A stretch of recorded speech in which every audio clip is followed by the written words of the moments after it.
Hey all, I'm back once again and I'm just going to show a little bit of the process I use for some sample manipulation and some of what I've done in my recent spatial practice work. So I'm running two sources and I'm importing the audio firstly in the granular resynthesis mode. So go up to the documents folder. Where are we?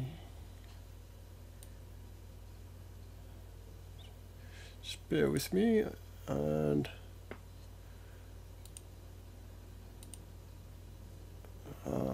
this browser is clunky,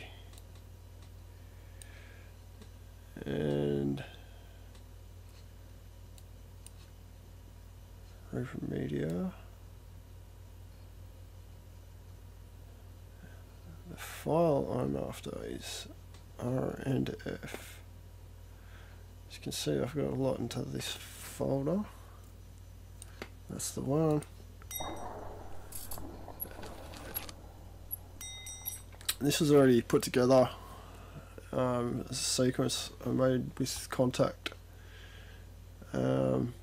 Just because that's really easily done with the way I wanted to lay out the samples across the key range. Anyway, we'll import that. Granular is really quick and easy, as you can hear. I'll just drop the volume a tad.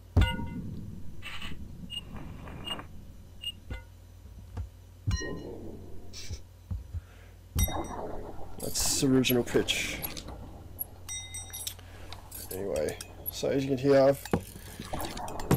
the sample's quite long, as you can see here. It's about 5 minutes, so you can hold a note and it will go on, but what I will do is modulate the stretch and the position parameters with usually the LFOs, and I'll bring the value of that down to about half, set it to unipolar, and we'll use a ramp up and bring the speed right down. Now the position, as you can see, is starting at the start, but we'll add another LFO. We'll bring that right up, and we'll put this on random hold, and again bring the speed right down. So that's just randomly jumping through the position of the sample at a very slow rate, and the playback speed is set by the LFO1 ramp up. As you can hear, it's really slow now, and it will steadily increase.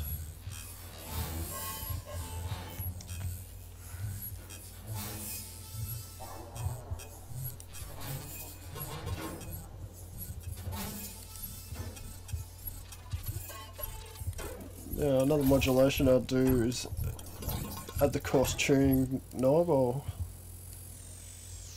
that's about there, and then we'll bring that value right down. So now this knob here can control the pitch.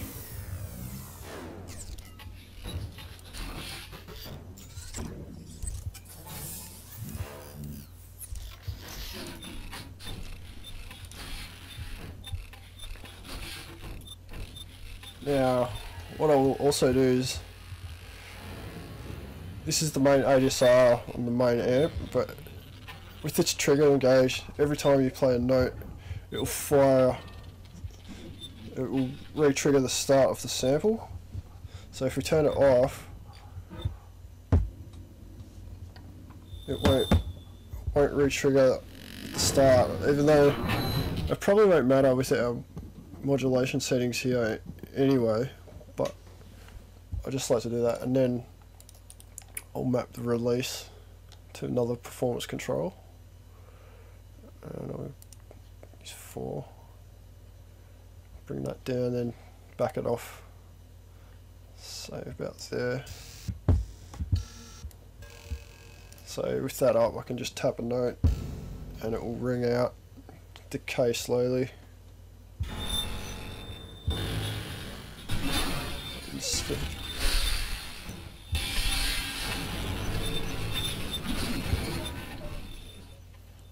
There's still that random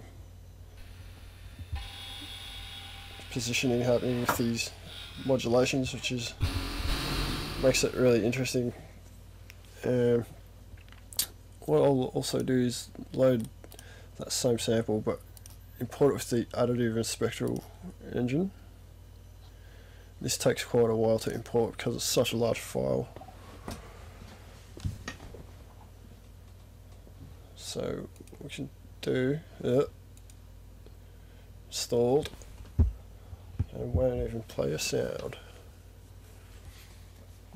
But generally what I will do is, again, I'll map the stretch and the position parameters to, I might even map those to these performance controls, so that gives us some manual control over those modulations. I might map the pitch to the same tuning pitch control here as the first source, but I might reverse the modulation, so as this one comes up, the other one will go down, and vice versa, so they're kind of reversed. That just makes things a little interesting. But also what I like with the additive mode are these PVAR, which is pitch variation parameter. If that's turned all the way anti-clockwise, the pitch of the playback is steady. It's there's no variation.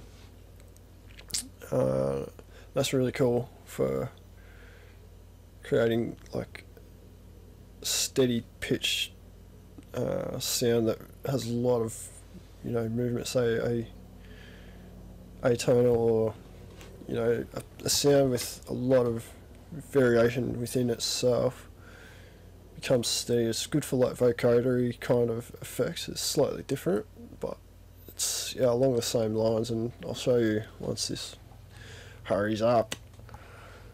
The partial controls here are also quite useful, and pitch knob here is the one I usually tweak around with a lot. You can set to a few different modes. I usually just leave it in unison, but you can control the pitch of the partials with these parameters, and the panning and amplitude. Spectral, you can control somewhat. It's like the noisy element of sound. Here we go. So with the Spectral, we've got the filters here, which you can control over the spectral elements. So I'll just disengage this and we'll have a quick listen. So it's got quite a different character, and it's probably imported to a different key to the granular mode. So I think that's around original pitch, maybe somewhere around there. But like I was saying, you have this pitch variation. So if we break that right down,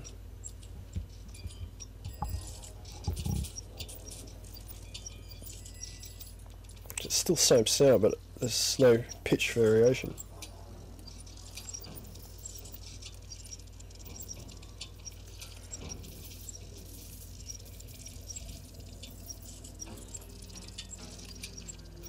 Stretch it out, you probably notice it better.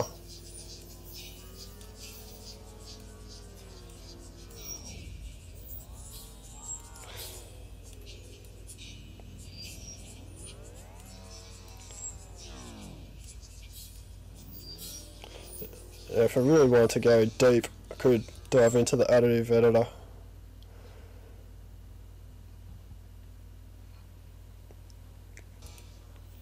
Yeah, and edit all these individual partials, probably bring that detail down a bit. See, each partial here has different levels at the partials for the change in the timbre over time, and you can adjust those individually to alter the timbre of the sound. So it's pretty depth, like it's in depth, and it's time consuming, especially when you've got massive sounds like this. Like this is you like don't generally import sounds that are 5 minutes, but in this case that's what I'm doing. The spectral mode, again, it's quite slow working with large files. You can add or alter the spectral content of the sound, as you can see there, except it's quite hard to use the spectral editor on this, so you've got all your different controls there to adjust and change it, but I'll leave that and we'll just simply start mapping. That's what I've done with the project for my spatial practice piece.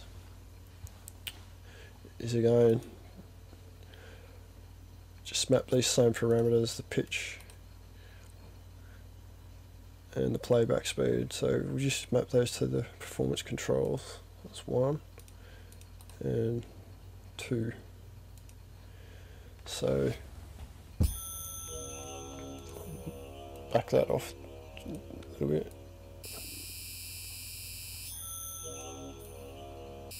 And that's all the way closed. It's a constant sound, there's no movement. That's very gradual, and as it turns up, the playback speed increases. This one controls the position, which just in effect controls the playhead through the sample. So you get some very glitchy, grainy kinds of timbres. These ones here are also good to map. Actually, we might just LFO these.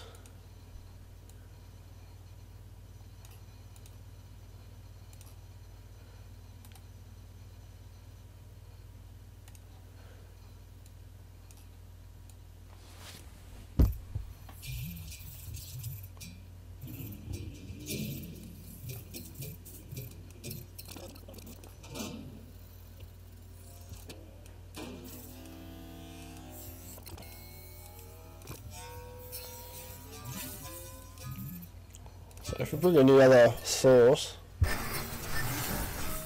balance the levels out a little.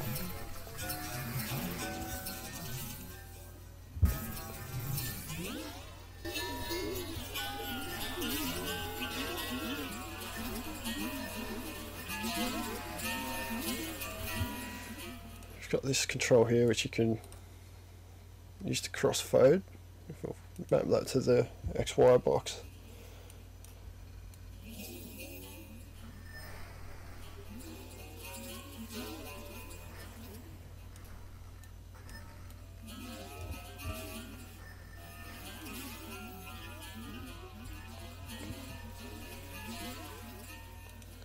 If I had have used the additive spectral mode in this source instead of the granular, we could have done like actual true morphing here.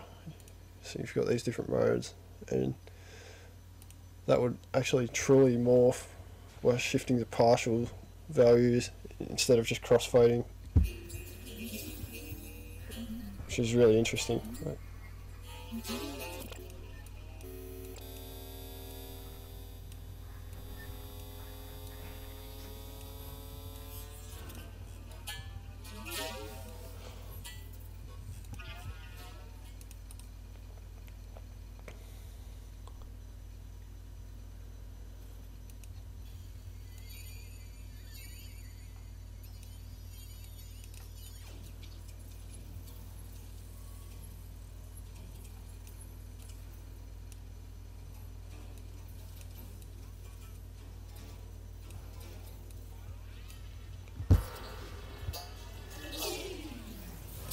So that's that crossover effect I was talking about before.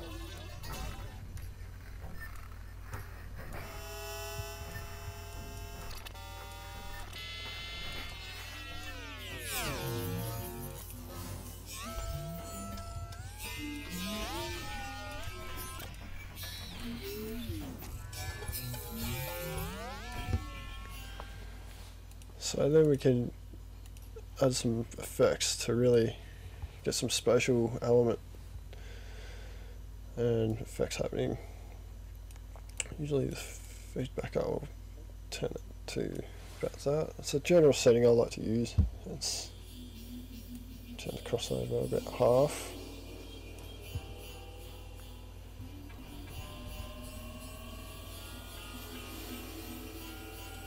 And then reverb. This is a really nice reverb. Turn the quality up. I like to have the high frequencies coming through a little more. So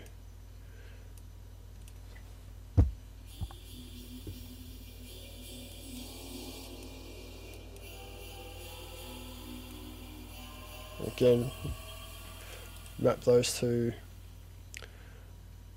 performance controls, so back to about half. The reverb I actually like to wash out. I've done it with my project. I've got it modulating the whole range and just pushing it right through to completely wet at the end. Well, not right until the end, so it's just like a completely washed out sound. And then what I've also done is use the bit crush, bit reduction, and that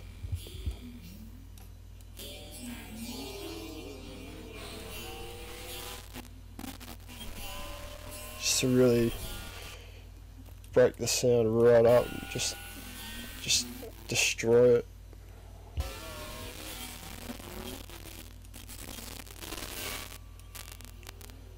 When you push it right up, this almost just kills it completely.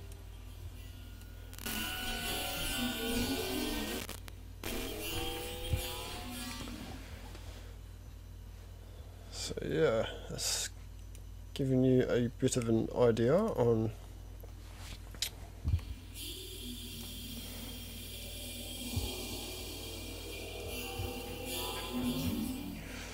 getting some crazy sounds with Alchemy through sample manipulation. Cheers for watching.